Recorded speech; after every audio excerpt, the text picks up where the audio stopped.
Aquela sexta-feira, eu ainda estava na cozinha quando decidi telefonar para Renata. As lancheiras de Beatriz e Caio estavam abertas dentro da pia. A azul tinha restos de suco no fundo. A vermelha ainda cheirava a banana amassada. Eu lavava tudo devagar porque minhas mãos doíam. A artrose havia piorado nas últimas semanas.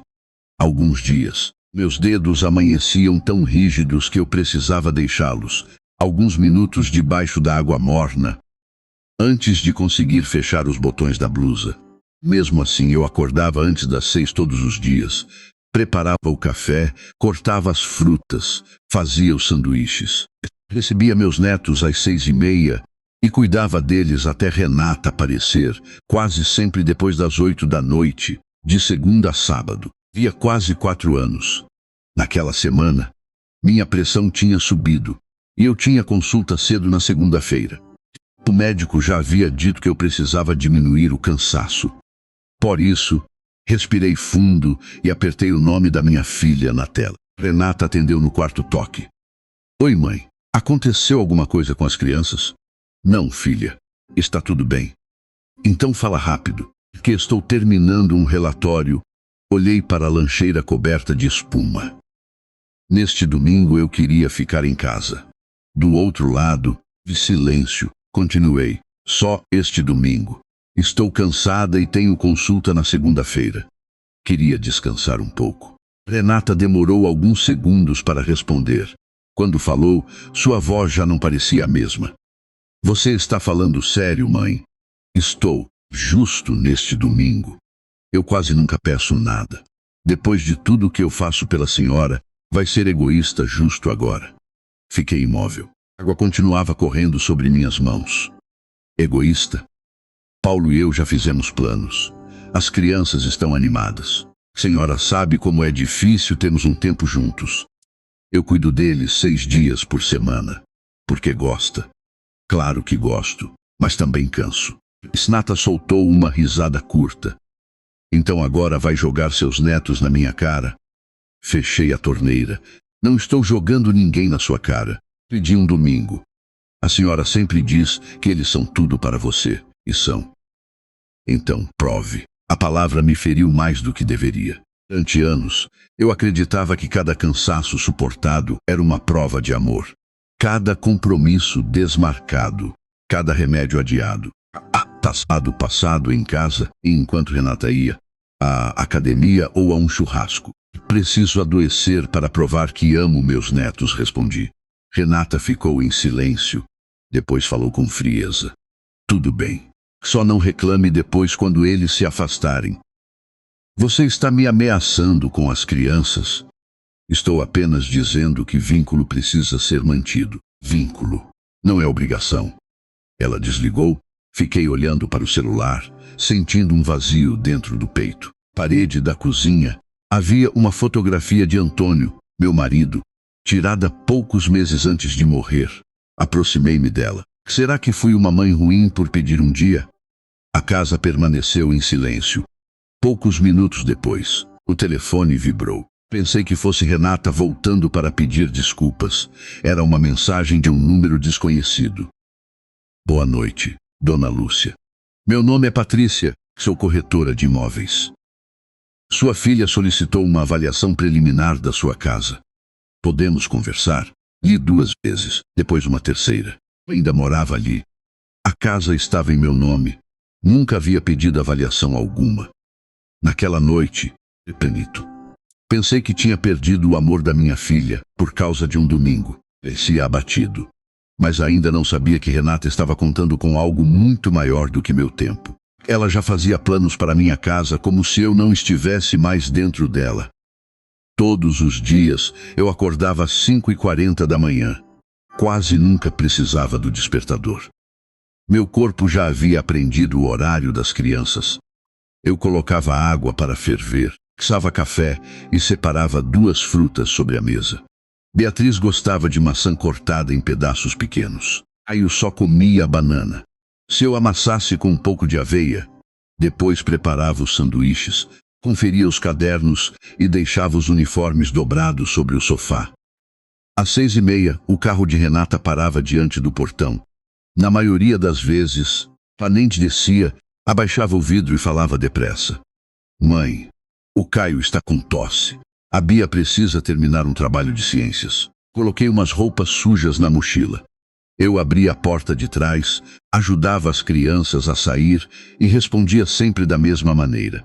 Pode ir tranquila, filha. Renata acelerava antes mesmo de eu fechar o portão. Beatriz e Caio entravam carregando mochilas, casacos e pequenas preocupações que os adultos não tinham tempo para ouvir. Eu levava os dois à escola, buscava ao meio-dia e preparava o almoço. Arroz, feijão, carne moída ou frango ensopado. Caio não gostava de cenoura, então eu ralava bem fino para ele não perceber. Beatriz sentava-se ao meu lado depois da refeição e fazia a lição enquanto eu lavava a louça. À tarde havia banho, lanche, trabalhos escolares e, às vezes, uma febre inesperada. Renata dizia que chegaria às 6. Quase sempre aparecia depois das 8. Trânsito estava impossível, justificava. Ou então, tive uma reunião de última hora. Eu nunca reclamava. Quando ela finalmente chegava, as crianças já estavam alimentadas, de banho tomado e com as mochilas prontas para o dia seguinte. Aos sábados, eu imaginava que descansaria. Renata sempre encontrava um motivo. Precisava ir ao mercado. Tinha horário no salão. Queria fazer academia. Ou dizia que ela e Paulo tinham compromissos importantes. São só algumas horas, mãe. As poucas horas viravam o dia inteiro. Domingo deveria ser meu único dia livre. Mas muitas vezes, Renata chegava com as crianças logo depois do café. Paulo e eu fomos convidados para um churrasco. Ou reservamos um passeio rápido. As crianças vão ficar mais felizes com a senhora. Aceitava. Não porque não estivesse cansada, aceitava porque amava meus netos. Beatriz costumava me abraçar pela cintura e dizer: Vó, casa é o lugar onde eu me sinto mais segura. Essa frase fazia o peso desaparecer por alguns minutos. Eu pensava que, quanto aquelas crianças precisassem de mim, todo sacrifício valeria a pena. Mas, aos poucos, o cuidado deixou de ser visto como ajuda. Virou obrigação. Certa manhã, pedi a Renata que comprasse meus remédios na farmácia, porque minha aposentadoria só cairia alguns dias depois. Ela franziu a testa. A senhora não recebe aposentadoria. Recebo, mas este mês tive algumas despesas extras com as crianças. Que despesas? Material da escola, lanche, o tênis do Caio. Renata suspirou. Mãe, eu não pedi para a senhora comprar tudo isso na mesma semana, porém, enviou uma mensagem. A Bia precisa de uniforme novo. A senhora consegue pagar? Depois eu devolvo. Paguei. Assim como paguei o passeio da escola, que dos remédios de Caio e uma parcela do curso de inglês de Beatriz. Renata sempre dizia: no próximo mês eu acerto. O próximo mês chegava, que ela já tinha um novo pedido. Numa tarde fui guardar o comprovante do uniforme numa caixa onde mantinha meus documentos. Encontrei recibos de farmácia, papelaria, roupas, transporte e alimentação. Sentei-me à mesa e comecei a somar. Não contei o tempo, nem as refeições, nem as horas de cuidado. Somei apenas o dinheiro. Quando terminei, eu percebi que quase toda a reserva que Antônio e eu havíamos guardado para emergências tinha sido usada com despesas que Renata prometera devolver. Se nenhuma havia sido devolvida, fiquei olhando para os papéis. Pela primeira vez, perguntei a mim mesma o que aconteceria se eu adoecesse de verdade.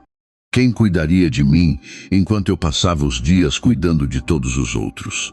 Renata foi nossa única filha. Quando nasceu, Antônio trabalhava numa metalúrgica e eu costurava uniformes escolares em casa. Nossa vida era apertada, mas nunca permitimos que ela percebesse todas as dificuldades. E anos em que Antônio e eu não compramos uma peça de roupa nova. Dinheiro ia para material escolar, tratamento dentário, aulas de inglês e tudo aquilo que acreditávamos poder dar a Renata uma vida melhor do que a nossa. À noite, depois do jantar, voltava para a máquina de costura. O barulho da agulha atravessava a casa até 2 da manhã. Antônio costumava aparecer na porta da cozinha. Lúcia, venha dormir. Só falta terminar mais 2 peças. Você disse isso há 1 hora. Eu sorria. É para nossa filha. Essa frase justificava tudo. Quando Renata entrou na faculdade, descobrimos que havia 3 mensalidades atrasadas. Tinha vergonha de contar e estava pensando em abandonar o curso. Antônio vendeu a pequena caminhonete que usava para fazer alguns serviços nos fins de semana.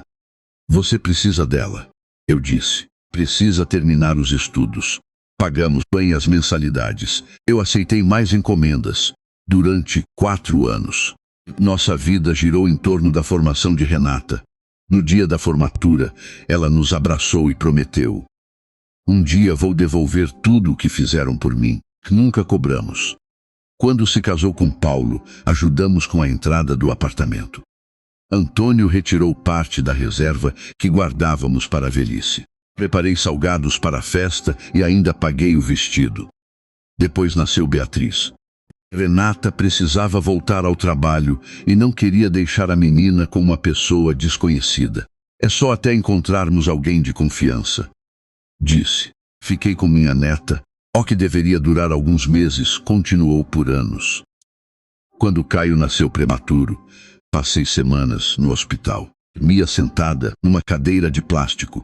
Acordava durante a madrugada e segurava a mão de Renata enquanto ela chorava. Descia abatido. Eu repetia.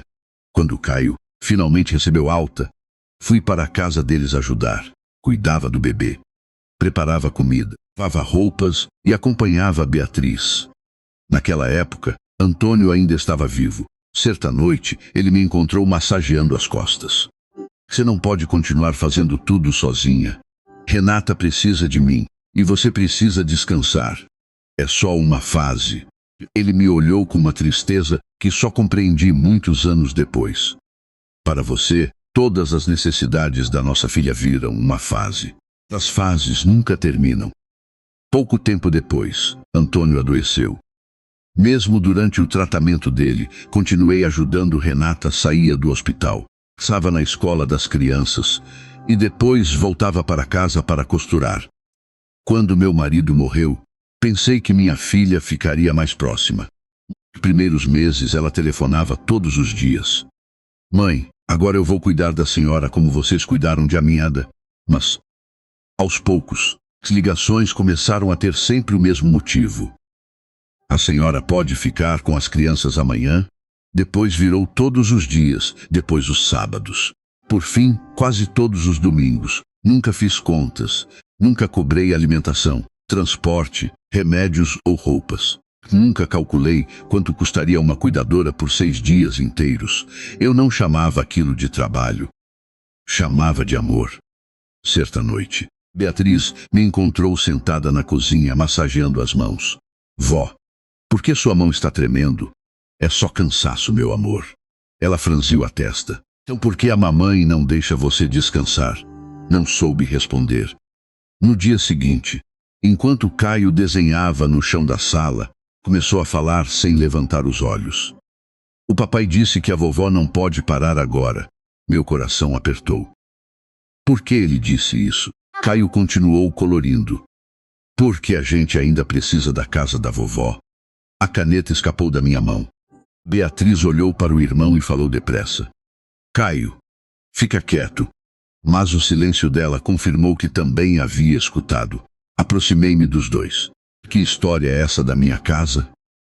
Caio ergueu o rosto com a inocência de uma criança que não sabe quando revelou um segredo. Papai falou que, quando você não estiver mais aqui, a mamãe vai vender tudo e pagar as dívidas. Naquele instante, compreendi que Renata e Paulo não contavam apenas com meu tempo, minha comida e minha aposentadoria. Bem faziam planos para casa, onde eu ainda estava viva. Esperei as crianças irem embora para telefonar para Renata. Passei o resto da tarde tentando me convencer de que Caio havia entendido errado. Crianças misturam palavras, repetem pedaços de conversas sem saber o significado. Mesmo assim, a mensagem da corretora continuava no meu celular. Dona Lúcia, sua filha, pediu uma avaliação preliminar da sua casa. Quando Renata atendeu, fui direto ao assunto. Você pediu para uma corretora avaliar minha casa? Ela demorou alguns segundos. Foi só uma consulta, mãe. Consulta? Para quê? Para sabermos quanto vale. Nós quem?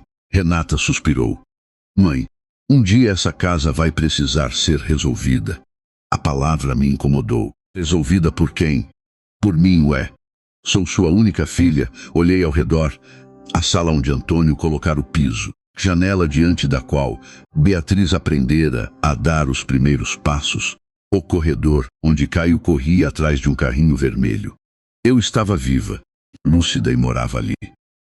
Mesmo assim, minha filha já falava da casa como um problema futuro que lhe pertencia. Você não deveria pedir avaliação sem falar comigo. Eu não coloquei à venda, mas pensou nisso. Todo mundo precisa planejar o futuro. O meu também? Ela ficou em silêncio. Perguntei sobre o que Caio havia dito.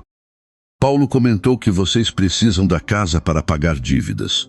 Voz de Renata mudou. Você está interrogando as crianças agora? Ele falou sozinho. Caio tem 6 anos. Não sabe o que está dizendo. Beatriz mandou que ele ficasse quieto. Então agora acredita mais numa criança do que na própria filha? Novamente, eu era colocada na posição de culpada. Nunca importava o que a Renata fazia. Se eu questionava, era porque não confiava. Se eu me magoava, porque exagerava. Se eu dizia não, era porque não amava. Respirei fundo. Também preciso falar sobre domingo. Já falamos. Não. Você desligou.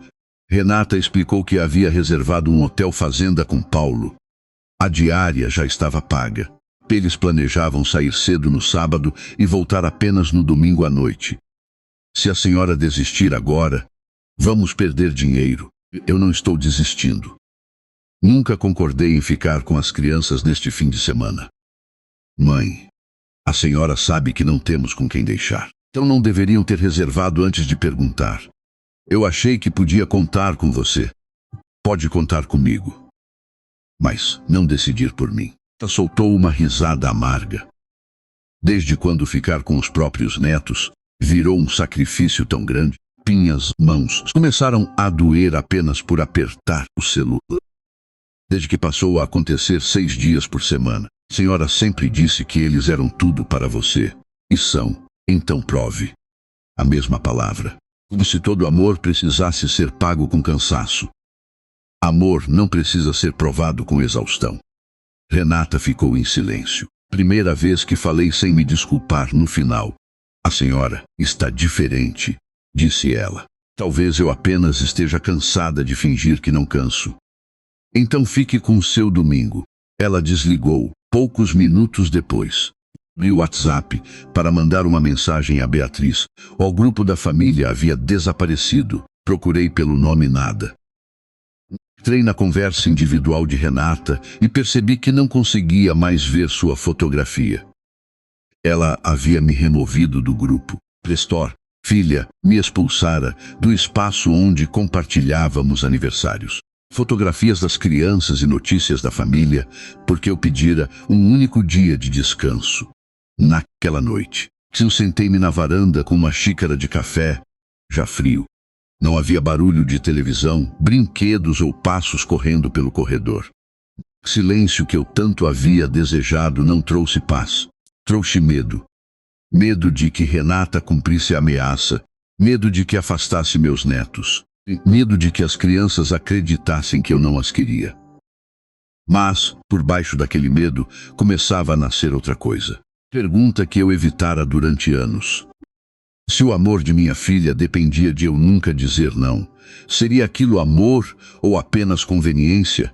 Sábado de manhã, minha irmã Marta telefonou. Lúcia, você está doente? Não, por quê? Ela hesitou. Renata publicou uma coisa estranha. Coração apertou. O que ela escreveu? Marta leu a mensagem devagar.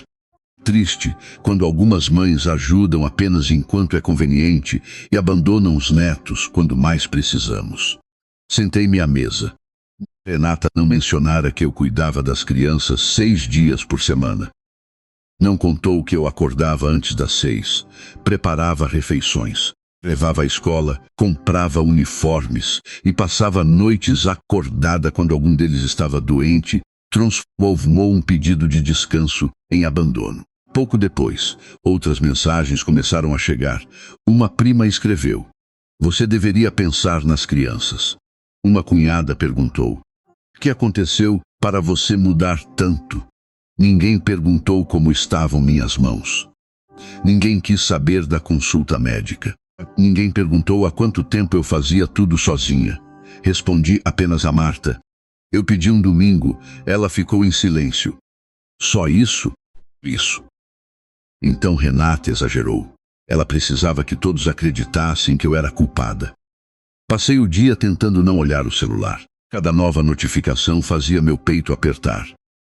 À noite, tirei os remédios da gaveta e percebi que minha pressão estava mais alta.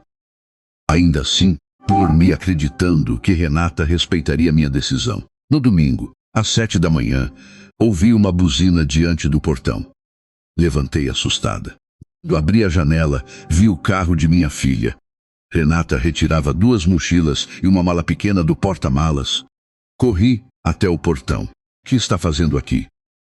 "Trouxe as crianças. Eu disse que hoje não podia." Ela colocou as bolsas no chão. "Eles já estão aqui." Beatriz permanecia dentro do carro, chorando em silêncio. Caio segurava seu travesseiro e olhava para mim com medo. "Renata, você não pode decidir isso sozinha. Paulo e eu já pagamos a viagem. Esse não é problema." Ela riu, incrédula. "Está ouvindo o que está dizendo? São seus netos. Eu amo meus netos.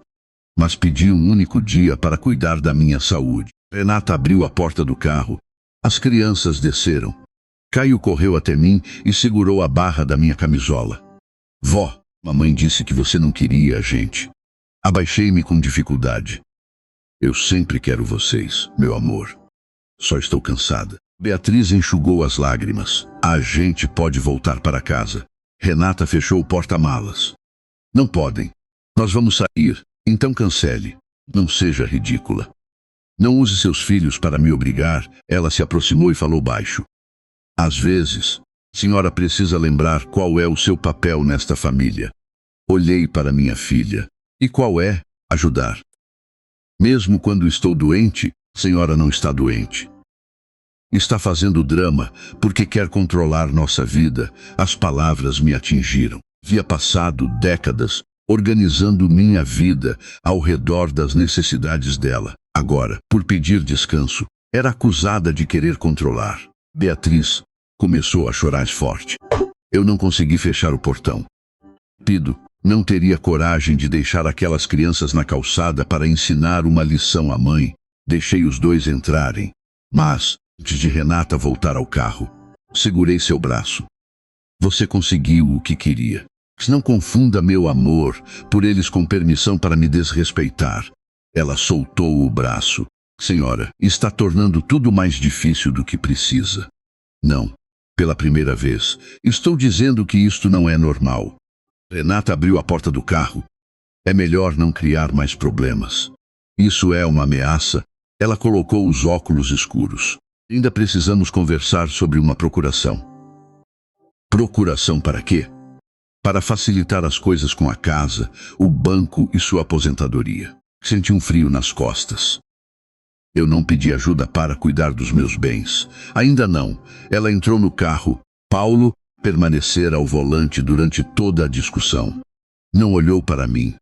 O carro saiu. Fiquei diante do portão com Caio abraçado à minha cintura e Beatriz segurando a própria mochila.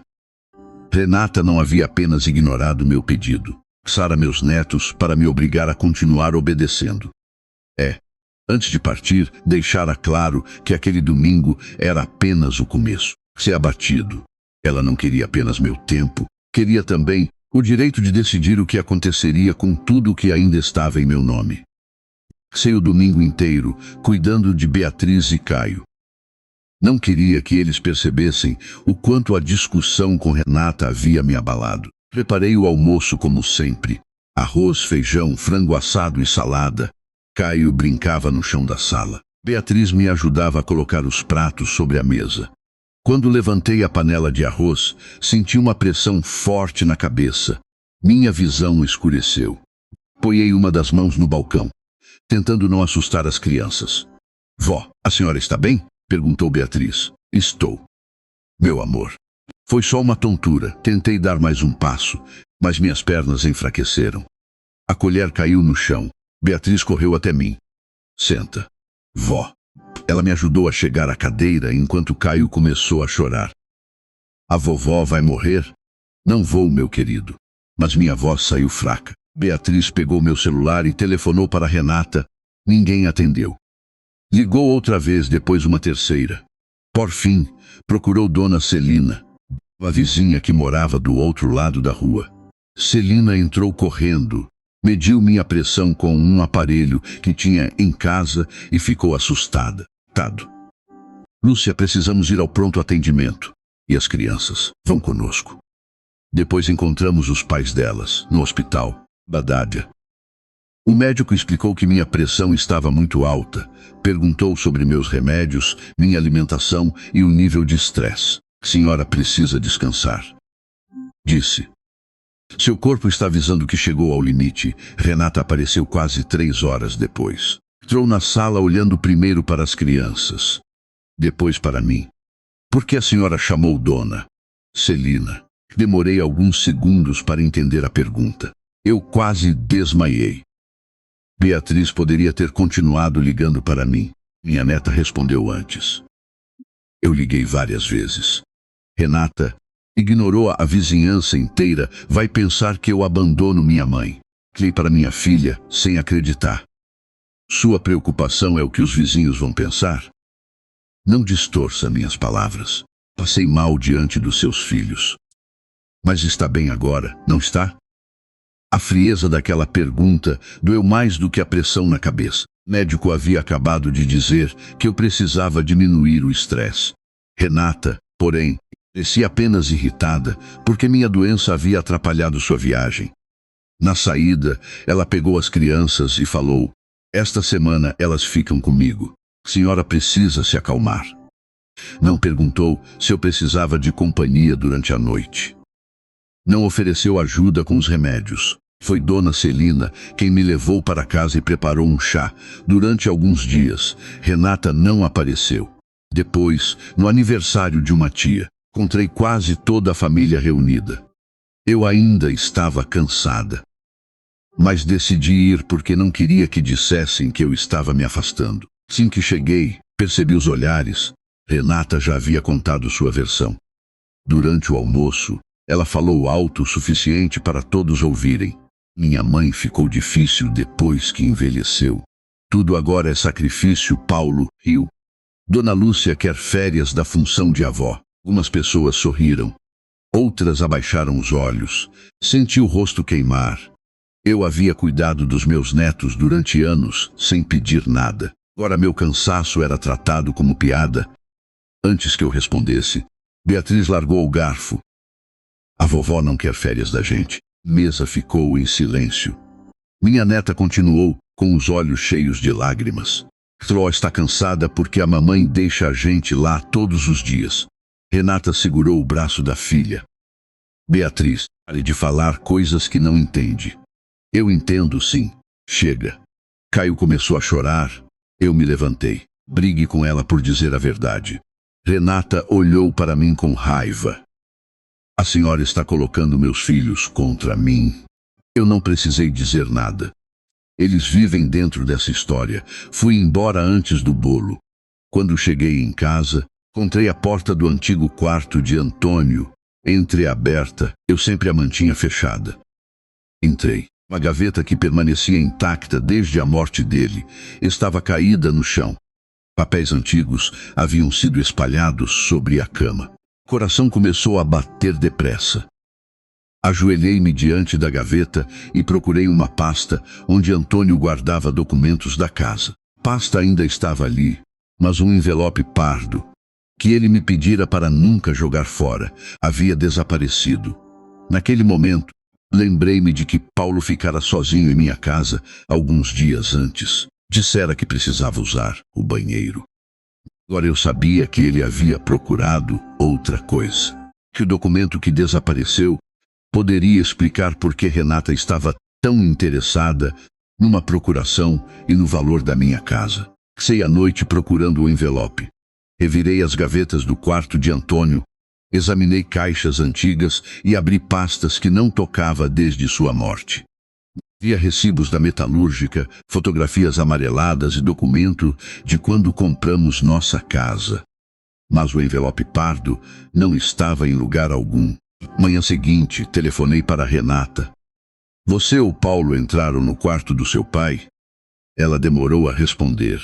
Por que entraríamos? A gaveta estava no chão. Alguns papéis foram mexidos. A senhora deve ter deixado assim e esqueceu. Palavra esqueceu. Não foi usada por acaso. Eu não esqueci. Mãe, depois daquele problema de pressão, talvez seja melhor não ficar mexendo em documentos antigos. Paulo esteve sozinho aqui na semana passada. Ele usou o banheiro. O banheiro fica do outro lado da casa. Renata perdeu a paciência. Está acusando meu marido de roubo. Estou perguntando onde está um envelope. Não sei de envelope nenhum. Ela desligou. Pouco depois, Beatriz me telefonou escondida. Vó, fica brava comigo. Nunca ficaria, meu amor. O papai entrou no quarto do vovô naquele dia, sentei-me na cama. Você viu? Ele falou que estava procurando um documento que a mamãe precisava. Depois saiu com uma pasta debaixo da camisa. Meu coração acelerou. Que pasta? Era marrom. Mas, quando chegamos em casa, eles começaram a discutir. Meu pai disse que não tinha encontrado o documento certo. Isso significava que talvez parte dos papéis ainda estivesse em minha casa. Voltei ao quarto de Antônio, afastei as caixas, procurei debaixo da cama e passei a mão atrás da cômoda. Nada. Quando tentei mover o guarda-roupa, ouvi alguma coisa cair. Meidona. Celina para me ajudar. Nós empurramos o móvel alguns centímetros e encontramos uma pasta fina presa entre a madeira e a parede. Estava aberta. Provavelmente caíra quando Paulo retirou os documentos da gaveta.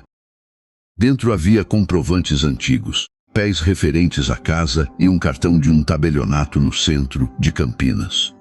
Também encontrei uma cópia de testamento público e uma carta endereçada a mim. Reconheci a letra de Antônio. Sentei-me no chão, antes de abrir. Lúcia, conheço o tamanho do seu coração.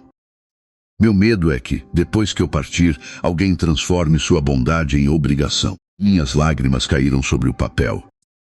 Antônio dizia que, ainda em vida, havia percebido como Renata falava sobre minha casa e minha aposentadoria. Ela dizia que tudo seria da família um dia. Pedia ajuda, como se os recursos que juntamos durante décadas já estivessem disponíveis para resolver os problemas dela. Meu marido escreveu: Bessie, você sempre defenderá nossa filha. Sei disso porque foi assim durante toda a vida. Proteger Renata das consequências pode permitir que ela machuque você sem perceber a gravidade do que faz. Continuei lendo. Antônio havia tomado uma decisão sem me contar. Anos antes, recebera uma indenização trabalhista da metalúrgica. Acreditava que quase todo o valor havia sido usado no tratamento dele e na reforma da nossa casa.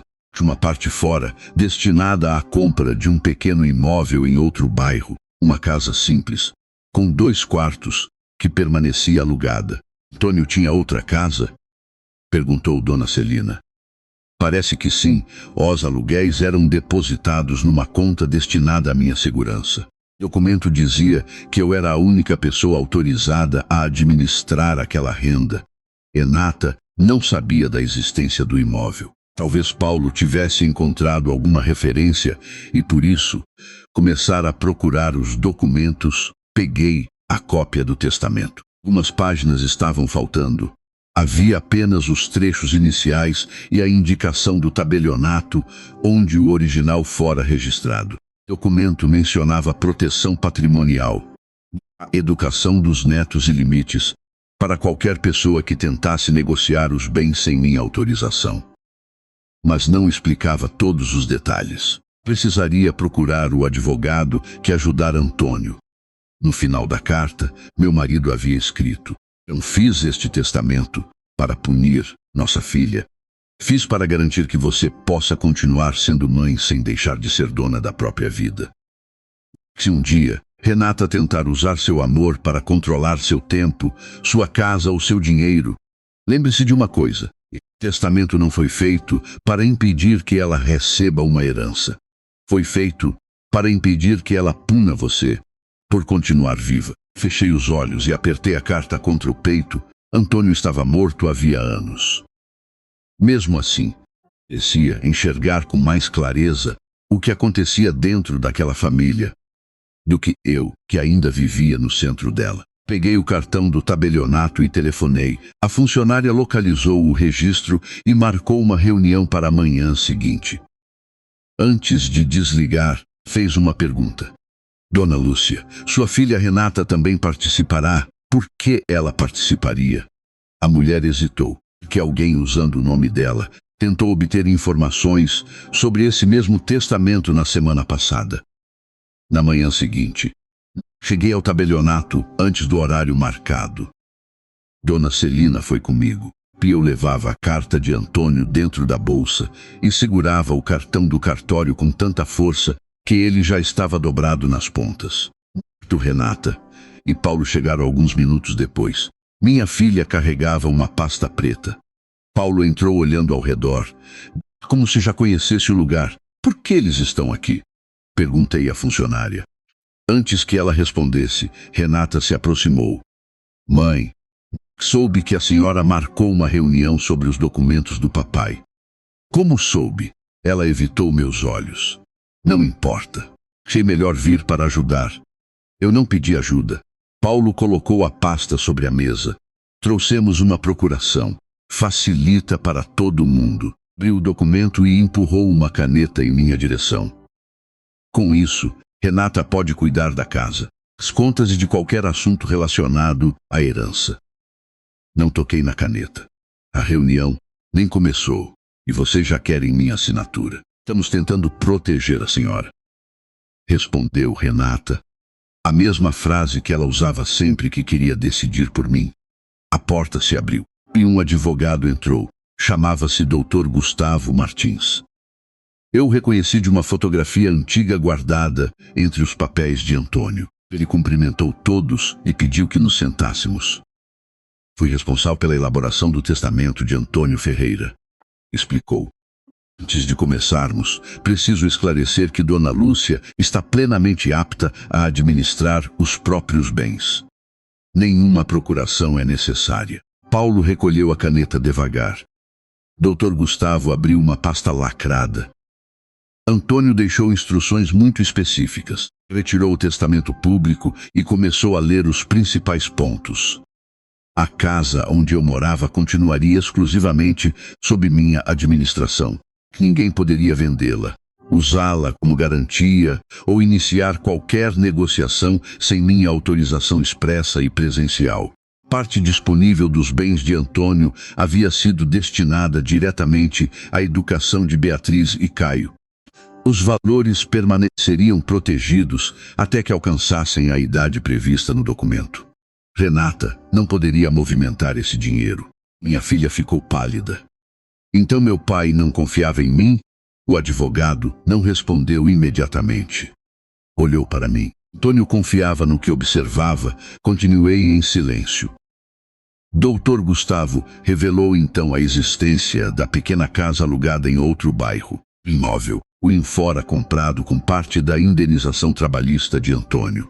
A renda dos aluguéis estava depositada numa conta protegida e deveria garantir meus remédios, despesas e segurança durante a velhice. Paulo se inclinou sobre a mesa. Quanto vale essa casa? O advogado fechou a avaliação antes que ele pudesse enxergar. Se não é o ponto principal. É uma pergunta legítima, insistiu. Para Dona Lúcia, talvez. Para o senhor, não. Paulo recostou-se na cadeira, contrariado.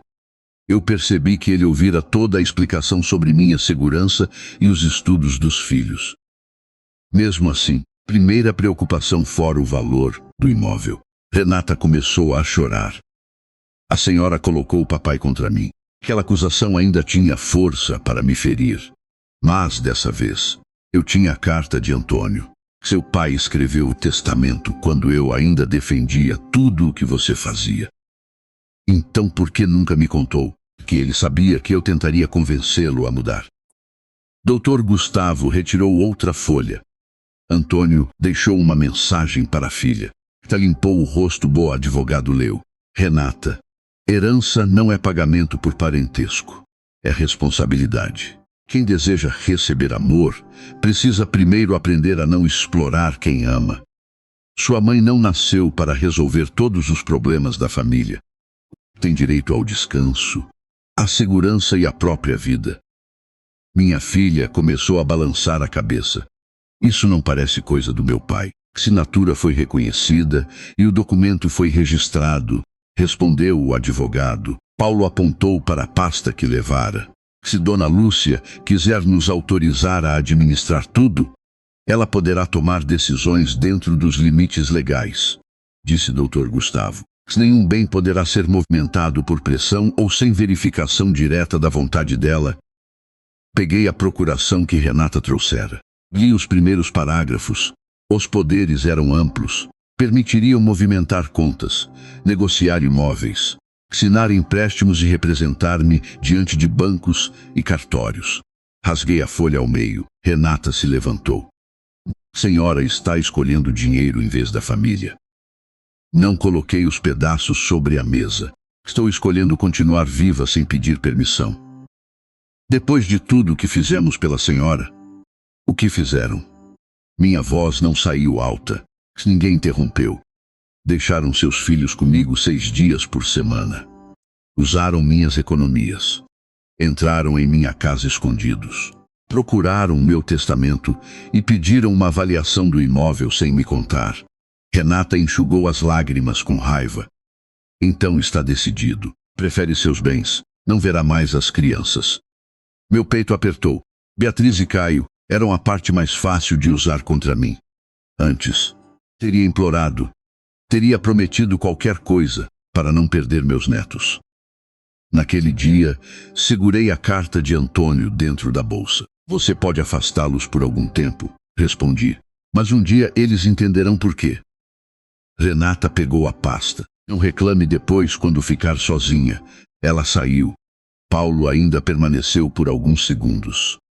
Olhou para o testamento, a avaliação escondida, e para mim. Depois seguiu minha filha. Dona Celina segurou minha mão. Eu estava tremendo. Não de dúvida, de dor. Colocar um limite não fez o amor desaparecer. Apenas revelou quem acreditava ter direito de controlá-lo. Naquele dia, fui do tabelionato com minha casa protegida. Uma renda que eu nem sabia possuir e a certeza de que Antônio havia pensado em tudo. Também saí sem saber quando voltaria a ouvir a voz dos meus netos. Durante 2 semanas, Renata não levou Beatriz nem Caio à minha casa. Os primeiros dias, o silêncio parecia castigo.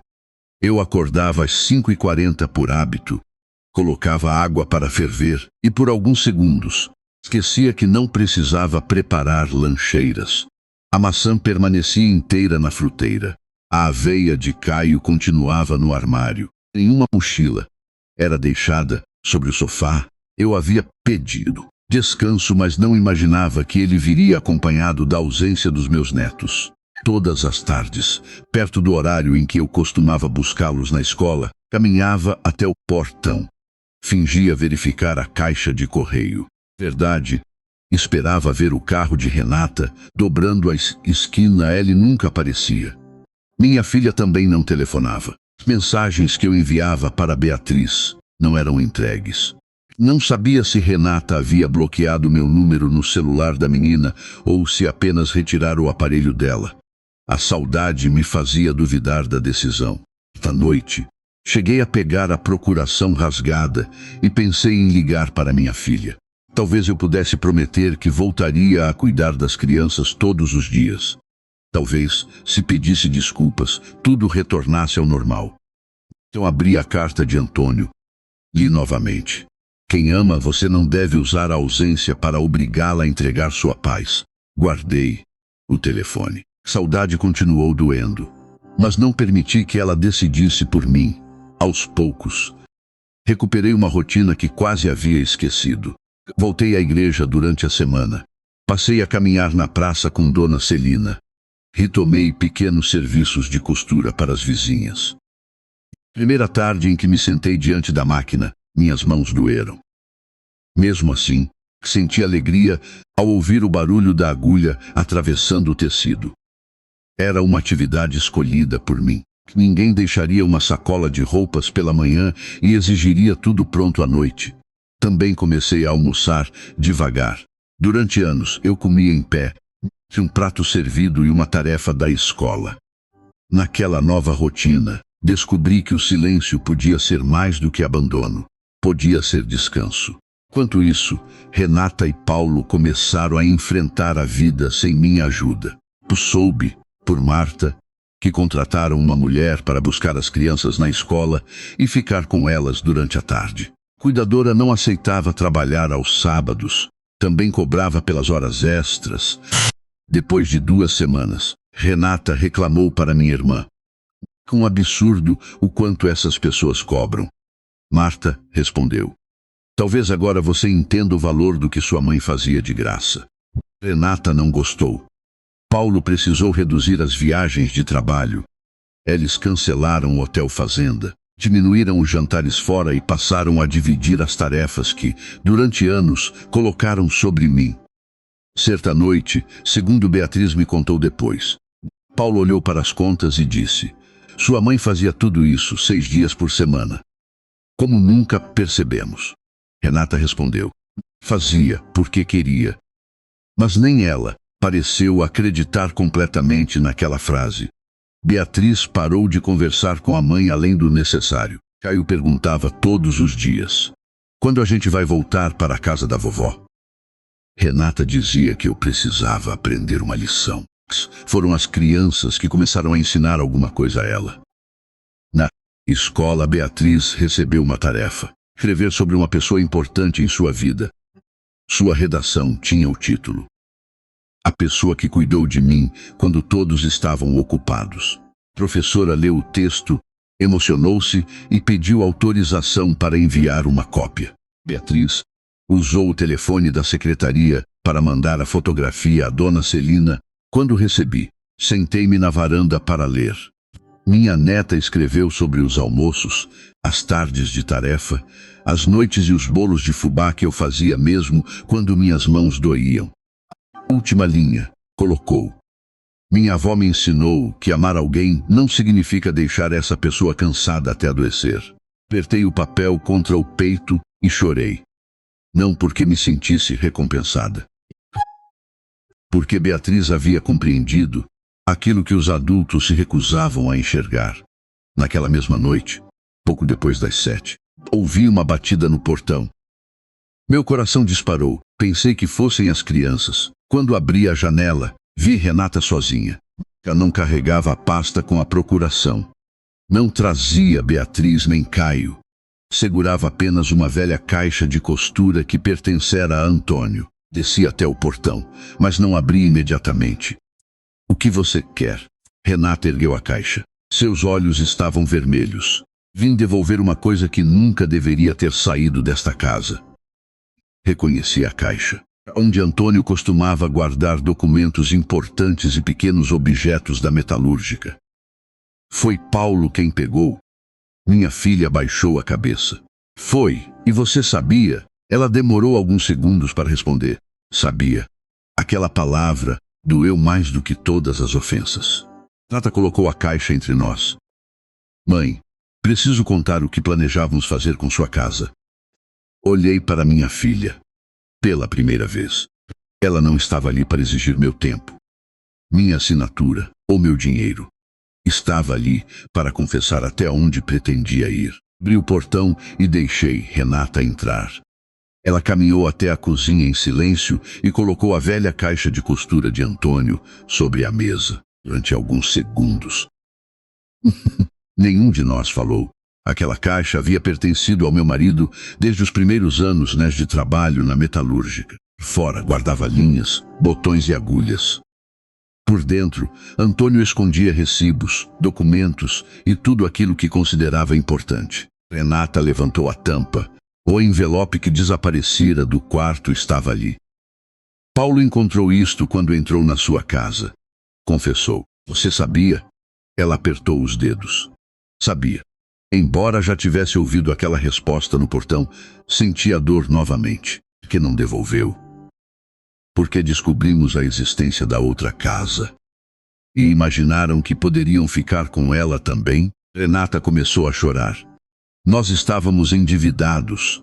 Dívida não entra escondida no quarto de uma viúva. Eu sei. Não, Renata. Agora você sabe por que o plano não funcionou. Ela baixou a cabeça. Contou que Paulo havia feito negócios ruins e acumulado empréstimos. O casal já atrasava parcelas do apartamento e devia dinheiro em cartões e bancos. A avaliação da minha casa não havia sido apenas uma curiosidade. Eles planejavam convencer-me a assinar a procuração e usar o imóvel como garantia para um novo empréstimo. Nós não pretendíamos vender, afirmou. Se não conseguissem pagar. Renata não respondeu. O banco tomaria minha casa. Paulo dizia que seria temporário. Você também acreditava nisso? Ela enxugou o rosto. Eu queria acreditar. Sentei-me diante dela. Enquanto vocês planejavam usar minha casa, cuidava dos seus filhos 6 dias por semana. Eu me acostumei, mãe. Acostumou com o quê?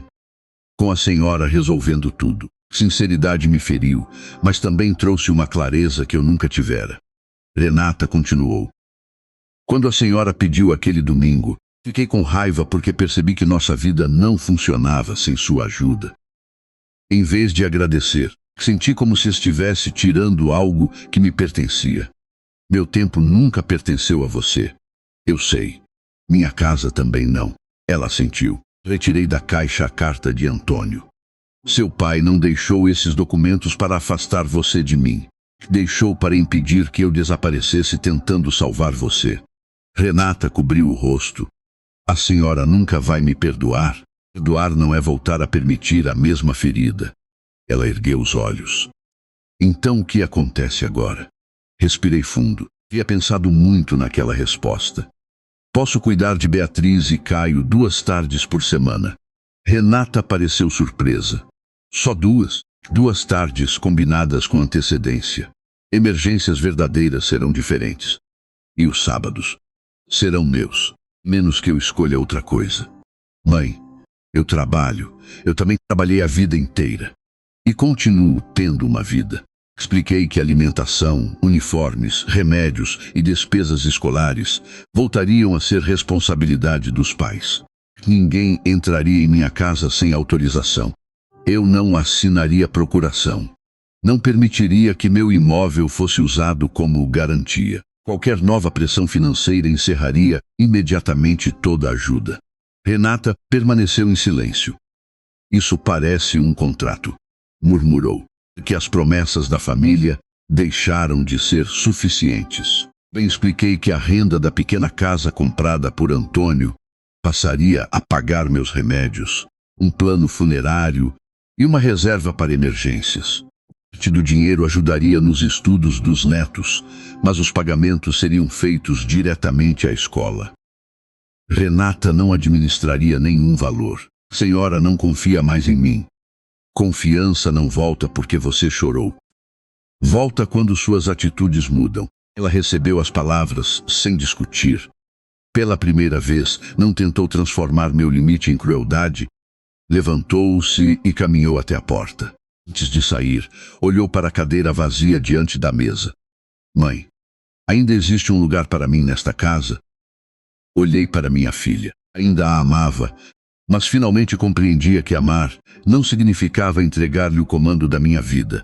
Existe, respondi.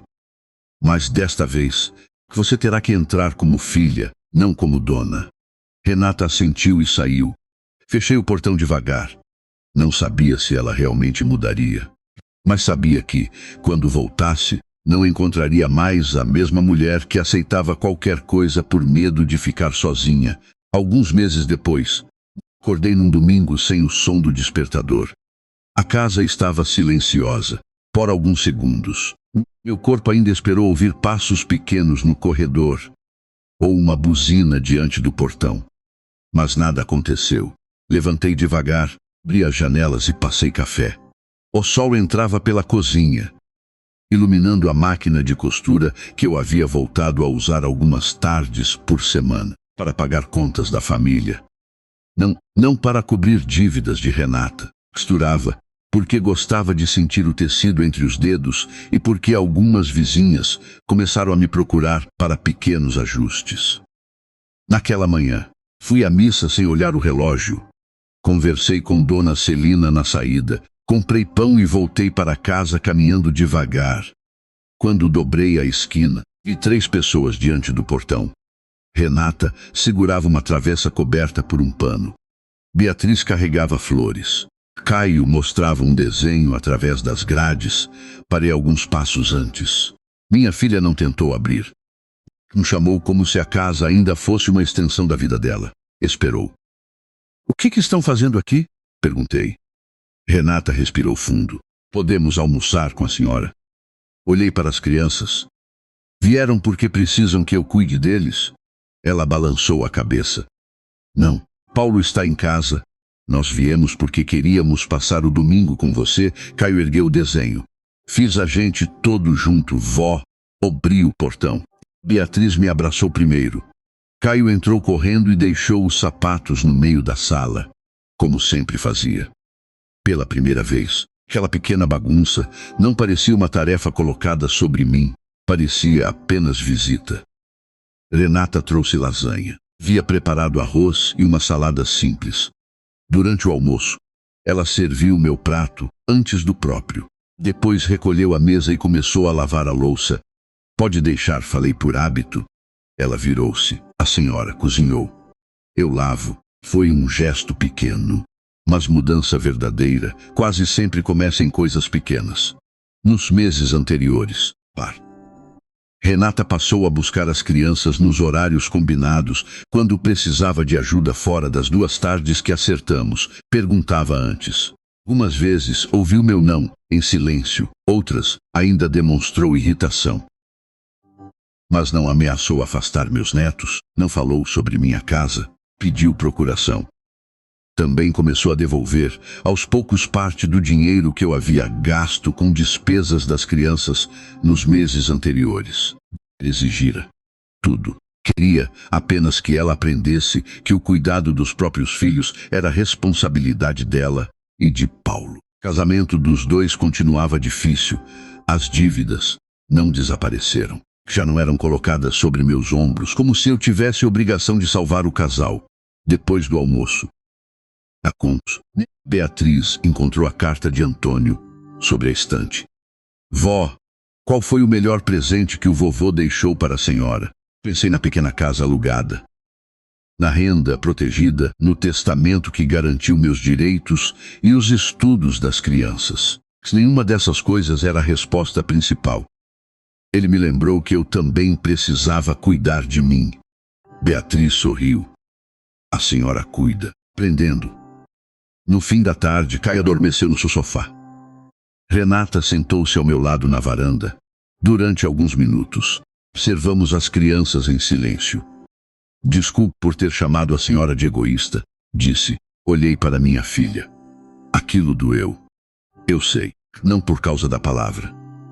Doeu porque veio depois de tudo o que eu fazia por vocês. Renata baixou os olhos. Eu me acostumei a receber, tanto que parei de enxergar o preço. Eu também tenho responsabilidade. Ela pareceu surpresa. "A senhora?" Sei anos, dizendo sim mesmo quando queria dizer não. "Ensinei você a acreditar que eu nunca cansava." Renata começou a chorar. "Senhora acha que ainda podemos ser como antes?" Segurei sua mão. "Espero que não." Ela me olhou assustada. "Antes eu era sua solução. Voltar a ser apenas sua mãe." Renata encostou a cabeça em meu ombro. Não houve promessa de que nunca mais erraríamos. E apenas a decisão de não continuar repetindo a mesma ferida. Quando foram embora, Beatriz me abraçou no portão. Caio perguntou: "A gente pode voltar no próximo domingo?" Renata respondeu antes de mim: "Primeiro vamos perguntar se a vovó tem planos." Sorri. "Próximo domingo, podemos combinar." Fechei o portão depois que o carro dobrou a esquina. Sentei-me na varanda e observei o céu mudando de cor. Durante anos, o silêncio da casa me fazia sentir abandonada. Naquela tarde, ele parecia descanso. Passei muito tempo acreditando que uma boa mãe nunca dizia não. Achava que amor era estar disponível, resolver problemas e aguentar o cansaço sem reclamar. Depois dos 67 anos, compreendi que amor verdadeiro não se mede pelo quanto suportamos. Mede-se pelo respeito que continua existindo quando finalmente colocamos um limite. Ajudar é amor. Cuidar é amor. Mas exigir tudo de alguém e chamá-la de egoísta quando pede um pouco de paz não é amor. É exploração disfarçada de família. Naquele domingo, Bad e meus netos foram embora, sabendo que eu os amava.